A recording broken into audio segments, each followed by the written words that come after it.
কই গো, তাড়াতাড়ি করো, সমুকে মিষ্টিমুখ করিয়ে দাও। আমাদের এবার বর নিয়ে বেরোতে হবে। বিমলেন্দুর হাঁক ডাকে মাথায় ঘোমটা টেনে দিতে দিতে মিষ্টির প্লেট হাতে বেরিয়ে আসে সঙ্গীতা। পাশে একজন জলের গ্লাস সাথে নিয়ে আসে। সঙ্গীতা মিষ্টির প্লেট থেকে একটা কলাকাঁদ নিয়ে চামচ দিয়ে কেটে ভাই সৌমেনকে খাইয়ে দেয়। তারপর জল খাইয়ে দেয়। সৌমেনের কিন্তু মুখ ভার। সে দিদির হাত ধরে বলে, তুই সত্যি যাবি না দিদি? তুই না গেলে আমি বিয়ে করব কিভাবে? আরে পাগল ছেলে, তোর সঙ্গে আমি চলে গেলে এদিকটা সামলাবে কে? আগামীকাল সকালে যখন নতুন বউ নিয়ে বাড়িতে আসবি তখন বরণ করবে কে? সকালে আবার নতুন বউয়ের জন্য 9 জন এও নিয়ে গিয়ে কামার বাড়ি থেকে লোহা বাঁধানো আনতে হবে। এসব নিয়ম করবে কে? লক্ষ্মী ভাই আমার মন খারাপ করে না? তোর সঙ্গে তোর জামাইবাবু যাচ্ছে তো বরকর্তা হয়ে। শোনা ভাই, আর দেরি করিস না, দেবস্মিতা অপেক্ষা করে আছে, এবার বেরিয়ে পড়। দিদিকে প্রণাম করে বিয়ে করতে বেরিয়ে যায় সৌমেন। সঙ্গীতা ভাইয়ের থুতনি ধরে চুমু খায়। তারপর 2 হাত কপালে ঠেকিয়ে বলে, দুগ্গা দুগ্গা। সৌমেনের গাড়িটা বেরিয়ে যায়। বর আর বরযাত্রীরা চলে যেতে ঘর পুরো হালকা হয়ে যায়। 2-1 জন বুড়ো বুড়ি আত্মীয় স্বজন আছে। তাদের খাওয়া দাওয়ার পাট চুকিয়ে বাবা মায়ের ঘরে এসে ঢোকে সঙ্গীতা। আসলে এই ঘরটায় সঙ্গীতারা এখন আছে। ঘরের দেয়ালে তার বাবা মায়ের 2টো আলাদা আলাদা ছবি টাঙানো। 2টো ছবিতেই টাটকা গাঁদা ফুলের মালা দেয়া।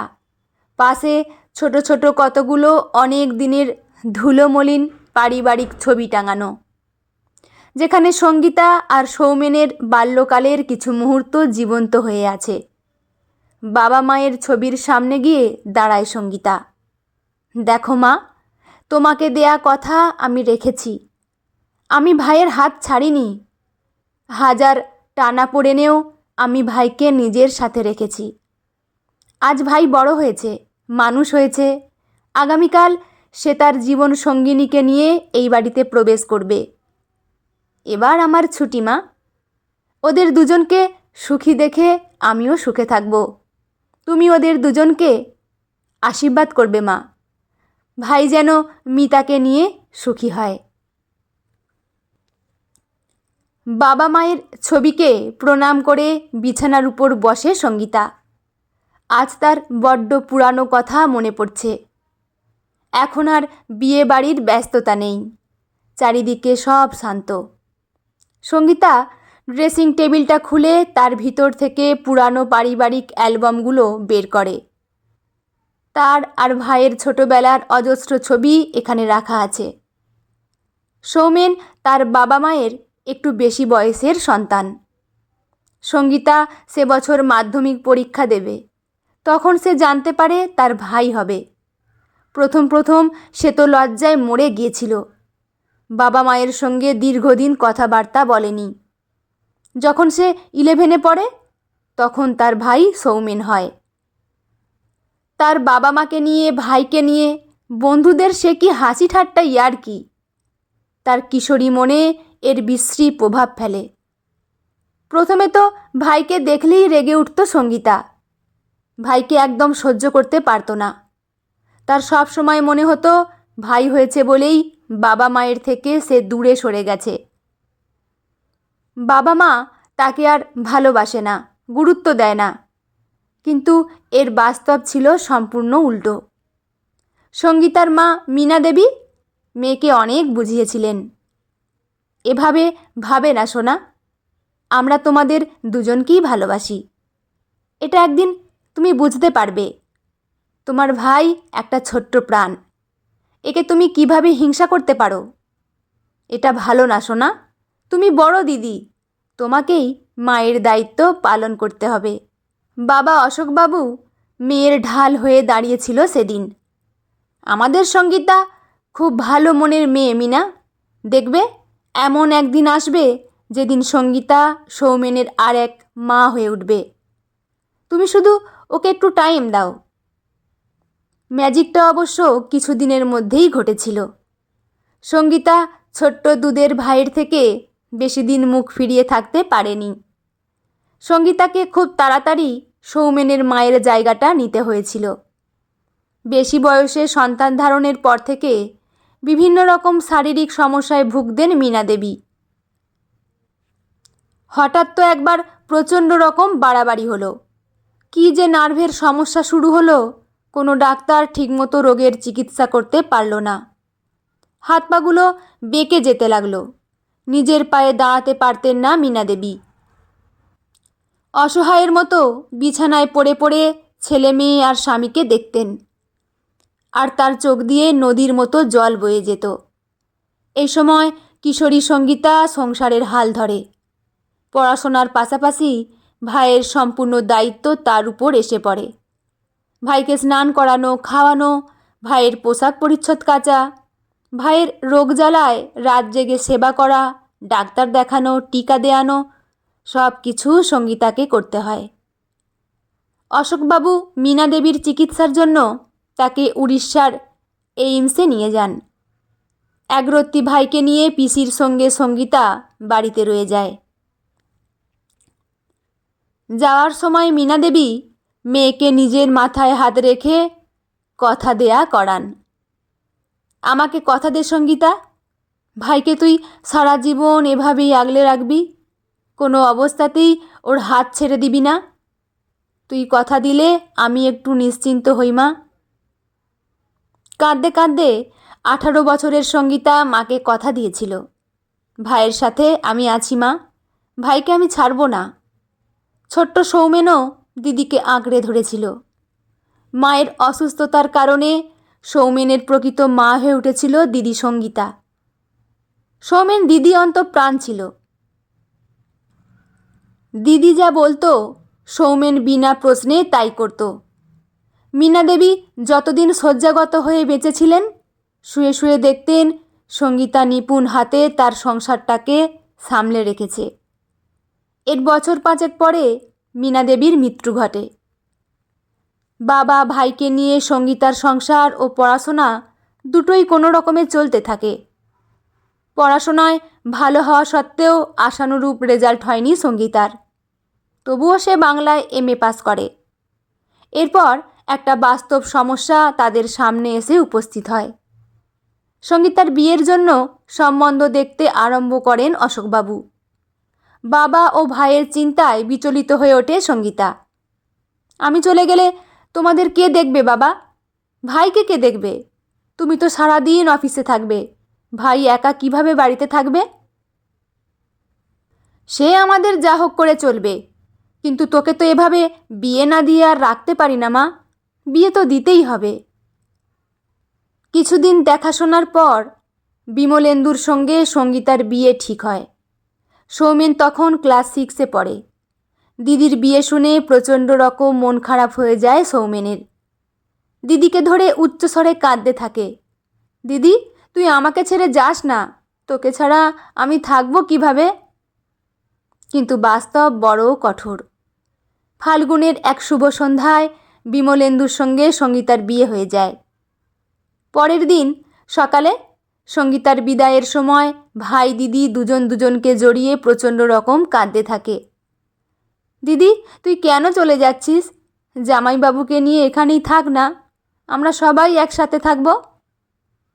পাশ থেকে ওদের মামিমা বলে, তা কি হয় রে সমু, দিদিকে তো যেতেই হবে, এটাই তো সংসারের নিয়ম, ছেড়ে দে দিদিকে, আর কাঁদিস না।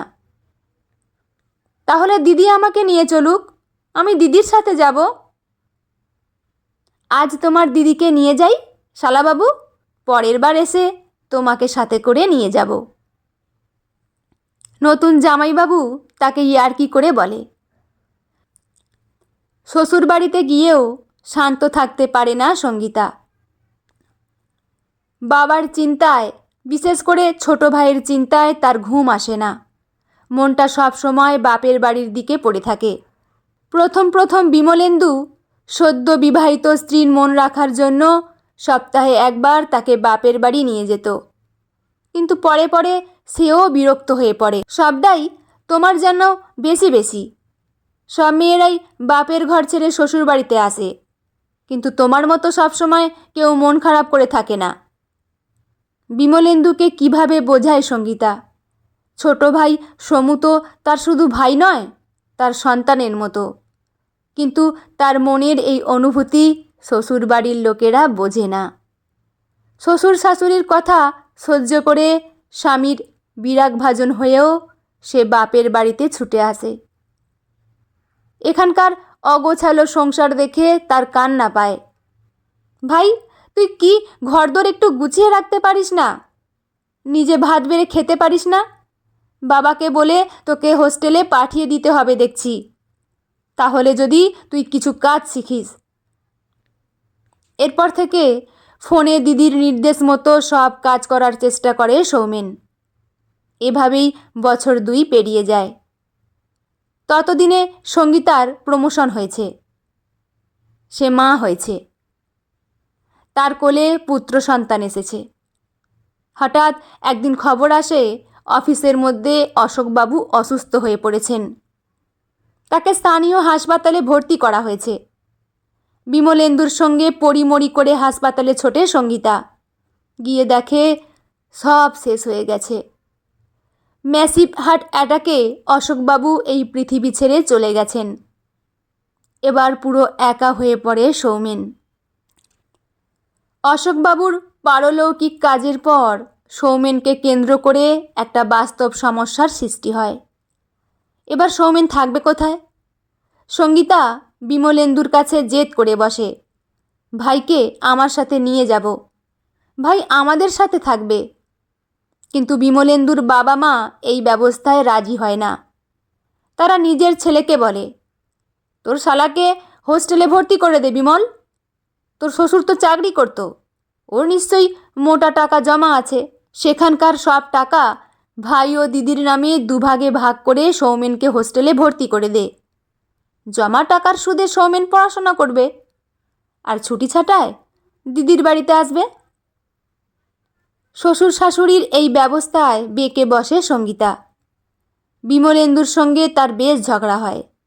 রাগের মাথায় সে বলে বসে, তুমি থাকো তোমার সংসার নিয়ে, ভাইকে আর আমার ছেলেকে নিয়ে আমি বাপের বাড়িতে থাকব। বাবা মায়ের ব্যবস্থা অবশ্য মেনে নেয়নি বিমলেন্দু। সৌমেনকে হোস্টেলে রাখার ব্যাপারে তারও সায় ছিল না। শ্বশুরের মৃত্যুর পর নাবালক সৌমেনের তারাই একমাত্র অভিভাবক। এখন সৌমেনকে হোস্টেলে পাঠিয়ে দিলে আত্মীয় স্বজন বিভিন্ন ধরনের কথা বলবে, লোকের কাছে সে লজ্জায় পড়বে। তাই স্ত্রীর ইচ্ছেকে মান্যতা দিয়ে সৌমেনকে নিজের বাড়িতে নিয়ে আসে বিমলেন্দু। এখানের একটা স্কুলে তাকে 9ম শ্রেণীতে ভর্তি করে দেয়। তবে স্ত্রীকে সে জানিয়ে দেয় সৌমেনের সমস্ত খরচ খরচা সব তার বাবার জমানো টাকা থেকেই হবে। সৌমেনের জন্য সে 1 টাকাও খরচ করবে না। স্বামীর ব্যবস্থা মেনে নেয় সঙ্গীতা। যে যাই বলুক, ভাই তো তার কাছেই থাকছে। এরপর সঙ্গীতার শ্বশুরবাড়িতে আরম্ভ হয় দিদি আর ভাইয়ের যৌথ জীবন। প্রথম প্রথম আপত্তি করলেও সৌমেন এ বাড়িতে আসতে বিশেষ সুবিধা হয় সঙ্গীতার শ্বশুর আর শাশুড়ির। বাড়ির যাবতীয় ছোটোখাটো কাজ তারা সৌমেনকে বরাত করে করায়।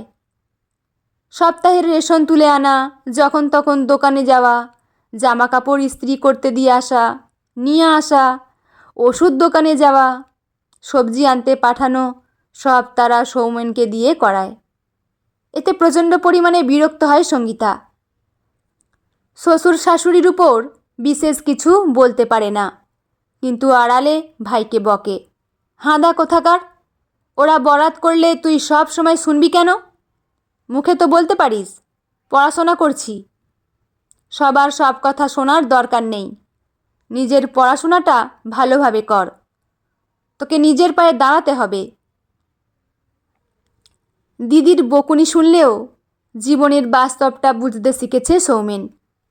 নিজের অবস্থাটাও সে বোঝে। দিদির শ্বশুর বাড়িতে সে আশ্রিত, এখানে কোনো কথার প্রতিবাদ করলেই তার দিদিকে অনেক কিছু কথা শুনতে হবে। এমনিতেই সে এখানে থাকে বলে দিদিকে তার শ্বশুরবাড়ির লোকেরা সব সময় ঠেস দিয়ে দিয়ে কথা বলে, তার খাওয়া পড়ার বিষয়ে কটাক্ষ করে। সব কিছু মুখ বন্ধ করে সহ্য করে নেয় তার দিদি। তাই দিদির জন্য এই সংসারের বাড়তি কাজগুলো সেও মুখ বুজে করে দেয়। দিদির দুঃখ কষ্ট যন্ত্রণাগুলো সে ভালো মতো বোঝে। সে বোঝে শ্বশুরবাড়ির সবার মধ্যে দিদি তাকে তার প্রিয় খাবারগুলো রেঁধে দিতে পারে না, এক পিস বেশি মাছ দিতে পারে না, সব তাকে মাপা মাপা করতে হয়। কিন্তু দিদির ভালোবাসায় কোনো খাদ নেই। যৌথ সংসারের দায়িত্ব সামলে দিদি তার জন্য প্রতিদিন অপেক্ষা করে। সে স্কুল থেকে ফিরলে ভাই বোন দুজন একসাথে খেতে বসে। নিজের ভাগের মাছ মাংস থেকে তখন ভাইয়ের পাতে তুলে দেয় তার দিদি। এইভাবেই ভাই বোন দাঁতে দাঁত চেপে পরস্পরের অবলম্বন হয়ে দাঁড়ায়। সংসারের সব কাজ সামলে ভাইকে প্রতিদিন বিকেলে 2 ঘন্টা করে পড়ায় সঙ্গীতা। সন্ধ্যাবেলায় যেটুকু ফাঁকা সময় পায় নিজের ছেলের সঙ্গে ভাইকেও নিয়ে বসে। এজন্য শ্বশুর শাশুড়ি বিমলেন্দু সবাই প্রচণ্ড রকম বিরক্ত হয়। বাড়িটাকে তো পাঠশালা বানিয়ে রেখে দিয়েছো বৌমা, রান্না করতে করতে শুতে শুতে যখনই সময় পাচ্ছ ভাইকে পড়াচ্ছ। বলি, পড়াশোনা করে তোমার ভাই কি জজ ব্যারিস্টার হবে নাকি? যত সব আদিক্ষেতা। মা বাপ মরে গিয়ে সমস্ত দায় দায়িত্ব এড়িয়ে দিল। এখন সব দায়িত্ব আমার বিমুর ঘাড়ে এসে পড়ল। এত বড় ধাড়ি ছেলেকে পুষতে হচ্ছে। দিদির দিকে তাকিয়ে মনটা খারাপ হয়ে যায় সৌমেনের। ভাবে দিদির চোখে জল দেখতে পাবে, কিন্তু সঙ্গীতা আশ্চর্য রকমের শান্ত। উল্টে ভাইকে শাসায়। ত্রিকোণমিতির সব অঙ্কগুলো রেডি করে রাখ, আমি এখন রুটি করতে যাচ্ছি, রাত্রে ওগুলো সব চেক করে দেব। দিদি, তুই কি ধাতুতে গড়া রে? আমার জন্য তোকে কত কথা সহ্য করতে হচ্ছে। আমাকে তুই হোস্টেলে পাঠিয়ে দে। চুপচাপ অঙ্কগুলো কর, পরীক্ষায় ভালো রেজাল্ট করতে হবে। সারা জীবন তুই এ বাড়িতে আশ্রিত থাকবি না, তোকে বড় হয়ে নিজের পায়ে দাঁড়াতে হবে। এসব কথায় কান দিস না, নিজের লক্ষ্যে অবিচল থাক। মায়ের কথা নকল করে বিট্টু বলে, নিজের লক্ষ্যে অবিচল থাক সমু, তোকে মানুষের মতো মানুষ হতে হবে। মুহূর্তেই মনটা ভালো হয়ে যায় সৌমেনের। ভাগ্নেকে কাতুকুতু দেয়। তবে রে বদমাস, মাকে নকল করা হচ্ছে? ডাকছি, দাঁড়া দিদিকে। মুহূর্তেই ভারী পরিবেশটা হালকা হয়ে যায়। দিদি আর ভাগ্নে এই দুজন তার প্রাণ। ছোট্ট ভাগ্নে তো তার প্রাণের দোসর। ভাগ্নের সঙ্গে খুনসুটি করেই দিনের বেশিরভাগ সময় কেটে যায় সৌমেনের। তবে দিদি আর ভাইয়ের যৌথ প্রচেষ্টা একদিন ফল লাভ করে। মাধ্যমিক আর উচ্চ মাধ্যমিকে চোখ ধাঁধানো রেজাল্ট করে সৌমেন। শালার রেজাল্ট দেখে বিমলেন্দুর মনটাও একটু নরম হয়। যেই ক্র্যাক করে যাদবপুর ইঞ্জিনিয়ারিং কলেজে ভর্তির সুযোগ পায় সৌমেন।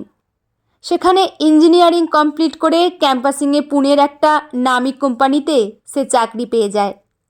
এবার সময় আসে আবার দিদিকে ছেড়ে পুনে যাওয়ার। মনটা প্রচণ্ড খারাপ হয়ে যায় সৌমেনের। নতুন শহরে কিভাবে তোকে ছাড়া থাকবো দিদি? এসব আবার কি কথা রে ভাই? তুই এখন বড় হয়েছিস, চাকরি পেয়েছিস, এখনও তোর দিদিকে চাই? তোকে আমার সারা জীবন চাই দিদি। স্মৃতির ভারে জর্জরিত হয়েছিল সঙ্গীতা। হঠাৎই শব্দ করে মোবাইলটা বেজে ওঠে। ভিডিও কলটা রিসিভ করতেই ওপাশ থেকে বিট্টু কলকল করে ওঠে, ওমা দেখো, মামার শুভদৃষ্টি আর মালা বদল হচ্ছে। দু চোখ ভরে ভাই আর ভাইয়ের বউকে দেখে সঙ্গীতা। আজকে মনটা তার কানায় কানায় পরিপূর্ণ। ভাই বউ দেবস্মিতাকে খুব মিষ্টি লাগছে। হঠাৎ একটা পুরনো কথা মনে পড়ে যেতেই ফিক করে হাসি পেয়ে যায় তার। এত দিদি অন্তর্প্রাণ ছেলে, কিন্তু নিজের প্রেমের কথাটা দিদিকে বলতে পারেনি। দেবস্মিতাও সৌমেনের সঙ্গে পুনেতে একই কোম্পানিতে চাকরি করে। সেখানেই দুজনের প্রথম আলাপ ও প্রেম। কিন্তু সে কথাটা দিদিকে জানানো সাহস নেই ভাইয়ের। দেবস্মিতাই ফোন করে তাকে ওদের বিষয়ে জানায়। এরপর আর দেরি করেনি সঙ্গীতা। সেই মুহূর্তেই সিদ্ধান্ত নিয়েছে এবার তার দায়িত্ব ছাড়ার সময় এসেছে। ভাইয়ের দায়িত্ব অন্য একজনের হাতে তুলে দিয়ে সে এবার তার কর্তব্য থেকে সাময়িক অবসর নিতে চায়। তাই পুনেতে সৌমেন ফ্ল্যাট কেনার পরেই দেবস্মিতার সঙ্গে বিয়েটা ঠিক করে দেয় সঙ্গীতা।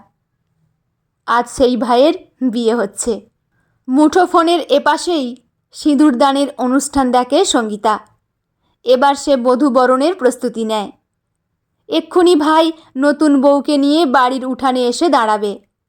তাদের লক্ষ্মীছাড়া নির্জন গৃহে অনেক দিন বাদে গৃহলক্ষ্মীর পদার্পণ ঘটবে। তারই প্রস্তুতিতে সে ব্যস্ত হয়ে পড়ে।